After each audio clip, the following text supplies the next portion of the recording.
ರಾಮಲಿಂಗಾರೆಡ್ಡಿ ರಾಜೀನಾಮೆ ನೀಡುವ ಮೂಲಕ ಕಾಂಗ್ರೆಸ್ಸಿನ ಮೊದಲ ವಿಕೆಟ್ ಪತನದ ವಿಚಾರವಾಗಿ ಶಿವಮೊಗ್ಗದಲ್ಲಿ ಬಿಜೆಪಿ ಶಾಸಕ ಚನ್ನಬಸಪ್ಪ ಹಾಗೂ ಮಾಜಿ ಉಪಮುಖ್ಯಮಂತ್ರಿ ಕೆಸಿ ಈಶ್ವರಪ್ಪ ಪ್ರತಿಕ್ರಿಯೆ ನೀಡಿದ್ದಾರೆ. ಡಿಕೆ ಶಿವಕುಮಾರ್ ಯಶಸ್ವಿಯಾಗಲಿ ಅಂತ ನಾವು ಕೂಡ ಹಾರೈಸಿದ್ವಿ. ಅಭಿವೃದ್ಧಿ ಕಾರ್ಯಗಳಿಗೆ ಹೆಚ್ಚು ಒತ್ತು ಕೊಡಲಿ ಎಂದು ಹೇಳಿದ್ವಿ. ಅಭಿವೃದ್ಧಿ ಕಾರ್ಯಕ್ಕೂ ಮೊದಲೇ ಒಂದೊಂದೇ ವಿಕೆಟ್ ಪತನವಾಗುತ್ತಿರುವ ಸ್ಥಿತಿ ನಿರ್ಮಾಣವಾಗಿದೆ. ದೆಹಲಿಯಿಂದ ಯಾರು ಬಂದು ಎಷ್ಟೇ ಒಳ್ಳೆಯ ದಾರದಿಂದ ಹೊಲಿಗೆ ಹಾಕಲು ಯತ್ನಿಸಿದರೂ ಪಟ್ ಅಂತ ಕಿತ್ತಿಕೊಳ್ಳುತ್ತೆ. ಯಾಕಂದ್ರೆ ಮನಸ್ಸಿನಲ್ಲಿ ಭಾವನೆಗಳು ಬೇರೆ ಇದ್ದಾಗ ಹೀಗೆ ಆಗುತ್ತೆ ಎಂದು ಚನ್ನಬಸಪ್ಪ ತಮ್ಮ ಅಭಿಪ್ರಾಯ ವ್ಯಕ್ತಪಡಿಸಿದರು. ಕಾಂಗ್ರೆಸ್ ಸರ್ಕಾರದ ಮೊದಲ ವಿಕೆಟ್ ಪತನ ಆಗಿದೆ. ನಾವು ಡಿ ಕೆ ಶಿವಕುಮಾರ್ ಅವರು ಯಶಸ್ವಿ ಆಗಲಿ ಅಂತೇಳಿ ಶುಭ ಹಾರೈಸಿರೋರು. ಅಭಿವೃದ್ಧಿ ಕಾರ್ಯಗಳಿಗೆ ಹೆಚ್ಚು ಒತ್ತು ಕೊಡಿ ಅಂತ ಹೇಳಿದ್ವಿ.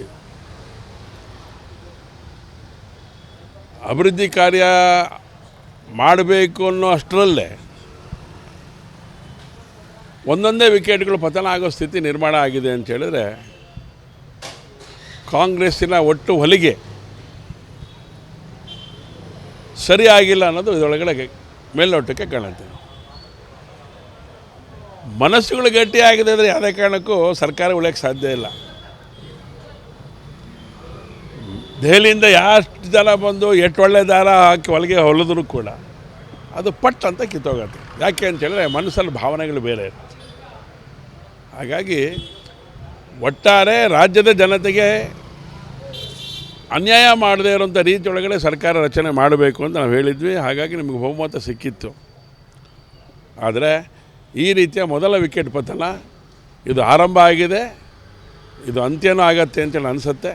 ಹಾಗಾಗಿ ಡಿ ಕೆ ಶಿವಕುಮಾರ್ ಅವರು ತಮ್ಮ ಮಂತ್ರಿಮಂಡಲವನ್ನು ಸಂರಕ್ಷಣೆ ಮಾಡಿಕೊಳ್ಳೋದ್ರ ಮೂಲಕ ಈ ರಾಜ್ಯದ ಜನತೆ ಹಿತ ಕಾಪಾಡಬೇಕು ಅಂತ ನನ್ನ ಆಗ್ರಹವನ್ನು ನಾನು ಮಾಡ್ತೇನೆ. ಕಾಂಗ್ರೆಸ್ಸಿನಲ್ಲಿ ಅತೃಪ್ತ ಆತ್ಮಗಳು ಜಾಸ್ತಿ ಇದ್ದಾವೆ. ಆತ್ಮಗಳ ಮನಸ್ಸಿನಲ್ಲಿ ಇದ್ದದ್ದು ಈಗ ಸ್ಫೋಟಗೊಂಡಿದೆ. ಕಾಂಗ್ರೆಸ್ಸಿನ ಈಗಿನ ಪರಿಸ್ಥಿತಿ ನೋಡಿದರೆ ಇದು 2 ವರ್ಷ ಪೂರೈಸಲ್ಲ. ಕೆಲವರಿಗೆ ಬೇರೆಯವರು ಅಧಿಕಾರದಲ್ಲಿ ಕೂರೋದನ್ನು ನೋಡೋಕ್ಕೆ ಆಗಲ್ಲ. ಈ ಎಲ್ಲ ಬೆಳವಣಿಗೆಯ ಹಿಂದೆ ಬೇರೆಯವರು ಇದ್ದಾರೆ. ಅವರು ಯಾರು ಎಂಬುದನ್ನು ಮುಂದಿನ ದಿನಗಳಲ್ಲಿ ಹೇಳುತ್ತೇನೆ ಎಂದು ಮಾಜಿ ಉಪಮುಖ್ಯಮಂತ್ರಿ ಕೆಸಿ ಈಶ್ವರಪ್ಪ ತಿಳಿಸಿದರು. ಸರ್ಕಾರದ ಮೊದಲನೇ ವಿಕೆಟ್ ಪತನ ಅಂತ ಅಷ್ಟಕ್ಕೆ ಸೀಮಿತ ಅಲ್ಲ. ಕರ್ನಾಟಕ ರಾಜ್ಯದಲ್ಲಿ ಕಾಂಗ್ರೆಸ್ ಸರ್ಕಾರದಲ್ಲಿ ಕಾಂಗ್ರೆಸ್ ಪಕ್ಷದಲ್ಲಿ ಅತೃಪ್ತ ಆತ್ಮಗಳು ತುಂಬ ಇದ್ದಾವೆ. ಈ ಅತೃಪ್ತ ಆತ್ಮಗಳನ್ನು ತೃಪ್ತಿಪಡಿಸೋದಕ್ಕೆ ಯಾವ ವ್ಯಕ್ತಿಗಳ ಕೈಲಾಗಲಿ, ಮುಖ್ಯಮಂತ್ರಿಗಳ ಕೈಲಾಗಲಿ, ಆ ರಾಜ್ಯದ ಅಧ್ಯಕ್ಷರ ಕೈಲಾಗಲಿ ಆಗಲ್ಲ. ಮತ್ತು ರಾಮಲಿಂಗಾರೆಡ್ಡಿ ರಾಜೀನಾಮೆ ಅವರೇ ವೈಯಕ್ತಿಕವಾಗಿ ತೀರ್ಮಾನ ತಗೊಂಡಿರೋಂಥ ರಾಜೀನಾಮೆ ಮಾಡಲಾಗಿದೆ. ಇವ್ರ ಹಿಂದೆ ಯಾರ್ಯಾರಿದ್ದಾರೆ ಇದು ಬರುವಂಥ ದಿನಗಳು ಗೊತ್ತಾಗುತ್ತೆ. ಇದು ಈ ಸರ್ಕಾರದ ಮೊದಲನೇ ವಿಕೆಟ್ ಪತನ ಅನ್ನೋದಕ್ಕಿಂತನೂ ಸರ್ಕಾರ ಇದ್ರ ಮುಖಾಂತರ ಪತನ ಆಗುತ್ತೆ. ಪೂರ್ಣ 2 ವರ್ಷ ಈ ಸರ್ಕಾರ ಇರುತ್ತೆ ಅನ್ನೋಂಥ ನಂಬಿಕೆ ನನಗಂತೂ ಇಲ್ಲ. ಎಲ್ಲ ಹಿಂದುತ್ವವಾದಿಗಳು ಇವತ್ತು ಜಾಗೃತಿ ಆಗಬೇಕು. ಯಾವುದೇ ಸಂದರ್ಭದಲ್ಲಿ ಚುನಾವಣೆ ಬರಬಹುದು, ಹಿಂದುತ್ವವಾದಿ ಸರ್ಕಾರ ರಾಜ್ಯದಲ್ಲಿ ಬರಬೇಕು. ಆ ದಿಕ್ಕಿನಲ್ಲಿ ಪ್ರಯತ್ನ ಮಾಡಬೇಕು. ಇದು ನನ್ನ ಆಸೆ.